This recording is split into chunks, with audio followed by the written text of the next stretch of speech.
سورہ کوثر کا یہ وظیفہ بڑی مشکل سے ملا ہے، 200 ارب بھی مانگو تو انشاءاللہ تعالی ملیں گے۔ بسم اللہ الرحمن الرحیم، السلام علیکم ورحمۃ اللہ وبرکاتہ۔ محترم ناظرین کرام، آج آپ کو سورہ کوثر کا ایک بہت ہی نایاب اور مجرب وظیفہ بتا رہے ہیں۔ آپ نے یہ وظیفہ صرف اور صرف 3 دن کرنا ہے۔ صرف 3 دنوں کے اندر اندر آپ کی جو بھی بڑی سے بڑی حاجت ہوگی، جس بھی مقصد کے لیے آپ اس وظیفے کو پڑھو گے، آپ کا وہ مقصد انشاءاللہ 3 دنوں کے اندر اندر پورا ہو جائے گا۔ آپ کا مقصد کوئی بھی ہو، آپ کی حاجت جتنی مرضی بڑی ہو، چاہے آپ کی پریشانی کوئی بھی ہو، آپ جس بھی مقصد کے لیے اس وظیفے کو پڑھو گے، آپ کا وہ مقصد انشاءاللہ تعالی 3 دنوں کے اندر ہی اندر پورا ہو جائے گا۔ لیکن واضح کر دیں کہ آپ نے یہ وظیفہ صرف جمعرات، جمعہ اور ہفتے والے دن ہی کرنا ہے، یعنی جمعرات سے شروع کریں اور ہفتہ کو مکمل کر لیں۔ آپ نے 3 دن یہ وظیفہ کرنا ہے۔ انشاءاللہ یہ وظیفہ کرنے سے آپ کی ہر جائز حاجت پوری ہوگی اور آپ کی بڑی سے بڑی پریشانی ختم ہو جائے گی۔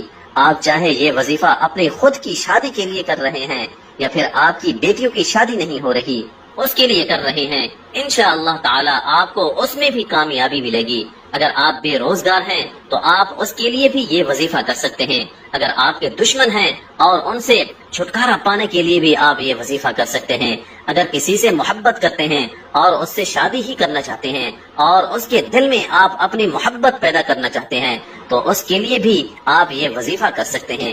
آپ کی کوئی بھی حاجت ہو، کوئی بھی مقصد ہو، آپ اس وظیفے کے ذریعے اپنا مقصد پورا کر سکتے ہیں۔ آپ نے صرف 3 دن اس وظیفے کو کرنا ہے اور انشاءاللہ 3 دن کے اندر ہی اندر آپ کا ہر جائز مقصد پورا ہو جائے گا۔ اس وظیفے کو شروع کرنے سے پہلے درود شریف لازمی پڑھیں۔ درود شریف آپ ہمیشہ ہی ابراہیمی درود شریف پڑھا کریں۔ آپ نے وظیفہ کس طرح کرنا ہے، آپ نے سورہ کوثر پڑھنی ہے۔ تمام مسلمان اچھی طرح جانتے ہیں کہ سورہ کوثر قرآن پاک کی سب سے چھوٹی سورت ہے۔ اس کی 3 آیتیں ہیں اور یہ قرآن پاک کے 30ویں پارے میں ہے۔ آپ کی کوئی بھی حاجت ہے، کوئی بھی مقصد ہے، لیکن شرط یہ ہے کہ وہ مقصد صرف جائز ہی ہونا چاہیے۔ اس کو ذہن میں رکھ کر آپ نے یہ وظیفہ کرنا ہے۔ وظیفہ کرتے وقت پورا دھیان آپ کا وظیفے پر ہی ہونا چاہیے، دل میں کوئی بھی وسوسہ نہ آئے۔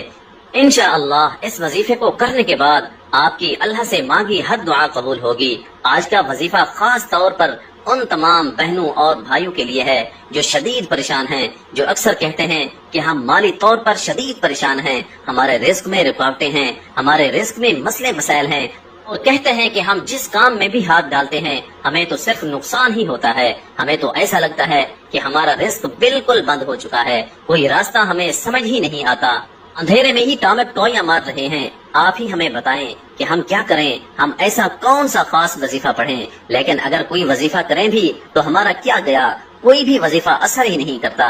تو ناظرین کرام، آج ان تمام بہنوں اور بھائیوں کے رزق اور دولت کے جتنے بھی مسئلے مسائل ہیں انشاءاللہ تعالی وہ سارے کے سارے حل ہو جائیں گے، اور انشاءاللہ جو لوگ قرضوں میں ڈوبے ہوئے ہیں، جن لوگوں کا بال بال قرضوں میں جکڑا ہوا ہے، ان کا قرض بھی اتر جائے گا کہ انہیں خبر بھی نہیں ہوگی، اور جو بندہ نوکری کے لیے شدید پریشان ہے، رزق کے جتنے بھی مسائل ہیں، ان سب مسائل کے لیے آپ کو اس مسئلے کو ذہن میں رکھتے ہوئے یہ وظیفہ کرنا ہے۔ یہ وظیفہ آپ کسی بھی وقت اور کسی بھی جگہ پر کر سکتے ہیں۔ بے شک آپ اسے چلتے پھرتے کر لیں یا پھر جہاں بھی آپ موجود ہوں، کچن میں موجود ہوں، چارپائی پر ہوں، سفر میں ہوں، یا گھر میں کوئی کام کر رہے ہوں، باہر کسی پارک میں چہل قدمی کر رہے ہوں، یا پھر کھیتوں میں کام کر رہے ہوں، آپ بآسانی اس وظیفے کو کر سکتے ہیں۔ اس وظیفے کو پڑھنے کے لیے وقت کی بھی کوئی پابندی نہیں ہے، کسی بھی وقت آپ یہ وظیفہ کر سکتے ہیں۔ کام کر رہے ہیں، دن رات، صبح شام، بارش میں یا آندھی میں، غرض آپ ہر وقت کر سکتے ہیں۔ اگر آپ نوکری پر ہیں تو آپ اس سے مزید بہتر اور مزید اچھی نوکری چاہتے ہیں، یا نوکری پر آپ کے کسی سینئر کے ساتھ مسئلے مسائل چل رہے ہیں اور آپ چاہتے ہیں کہ میں ہی کامیاب ہوں، اس کے لیے بھی آپ یہ وظیفہ کرنا چاہتے ہیں، یا کسی بھی رزق کے مسئلے کے لیے آپ یہ وظیفہ کریں، لیکن اس مسئلے کو ذہن میں رکھتے ہوئے ہی یہ وظیفہ کریں۔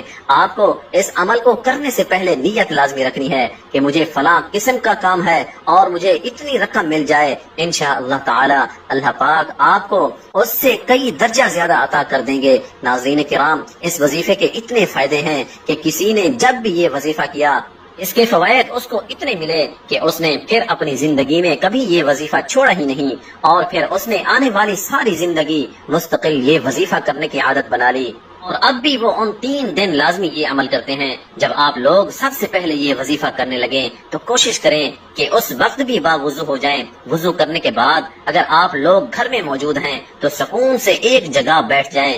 کبھی بھی جلد بازی میں آپ لوگ کوئی بھی عمل یا وظیفہ بالکل بھی نہ کرنا، بلکہ مکمل سکون اور اطمینان سے آپ لوگ کہیں بیٹھ جائیں۔ سب سے پہلے 7 مرتبہ درود پاک پڑھ لیں، لیکن یاد رکھیں کہ درود شریف آپ ہمیشہ ابراہیمی درود ہی پڑھا کریں، اور درود ابراہیمی تو دنیا کے ہر مسلمان کو آنا چاہیے، کیونکہ درود ابراہیمی کے بغیر تو نماز بھی اللہ تعالیٰ کی بارگاہ میں قبول نہیں ہوتی۔